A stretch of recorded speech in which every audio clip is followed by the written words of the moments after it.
Top quality और consistent performance के लिए सिर्फ सिल्वर पंप। टॉप क्वालिटी और कंसिस्टेंट परफॉर्मेंस के लिए सिर्फ सिल्वर पंप, नाम याद रखना। कोकण रेल्वे भारतीय रेल्वेमध्ये विलीन होण्यासंदर्भातल्या हालचाली सध्या सुरू झालेल्या पाहायला मिळत आहेत। केंद्रीय पातळीवर यासाठीचे प्रयत्न सुरू झालेले आहेत। केरळ, कर्नाटक, गोवा राज्यांकडून या ठिकाणी कोकण रेल्वे भारतीय रेल्वेमध्ये विलीन करण्याला या ठिकाणी संमती दिलेली आहे। या 3 राज्यांकडून कोकण रेल्वेला भारतीय रेल्वेत विलीन करण्यासाठी जी मंजुरी या ठिकाणी मिळालेली आहे, तर आता राज्य सरकार देखील लवकरच यासाठी संमती देणार आहे। 4 राज्य मिळून कोकण रेल्वे महामंडळाची स्थापना या ठिकाणी झालेली होती।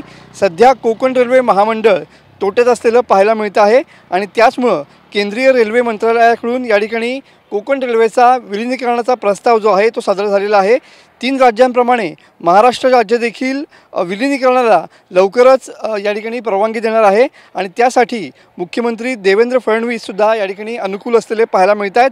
कोकण रेल्वे भारतीय रेल्वेमध्ये विलीन झाली तरी या ठिकाणी कोकण रेल्वेचं नाव जे आहे ते कायम ठेवावं अशी महाराष्ट्र राज्य सरकारची या ठिकाणी अट असलेली पाहायला मिळते आहे। तर कोकण रेल्वे भारतीय रेल्वेमध्ये विलीन झाल्यास दुहेरीकरण आणि गुंतवणुकीला या ठिकाणी चालना मिळणार आहे। त्यामुळे एकंदरीतच सध्या केंद्रीय पातळीवरती कोकण रेल्वे महामंडळ हे भारतीय रेल्वेमध्ये विलीन करण्यासंदर्भातल्या हालचाली या ठिकाणी सुरू झालेल्या पाहायला मिळत आहेत। कॅमेरामन समित गजने।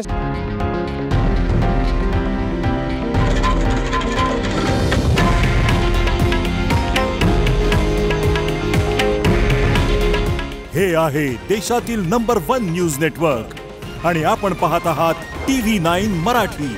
काळजी तुमची, हित महाराष्ट्राचं।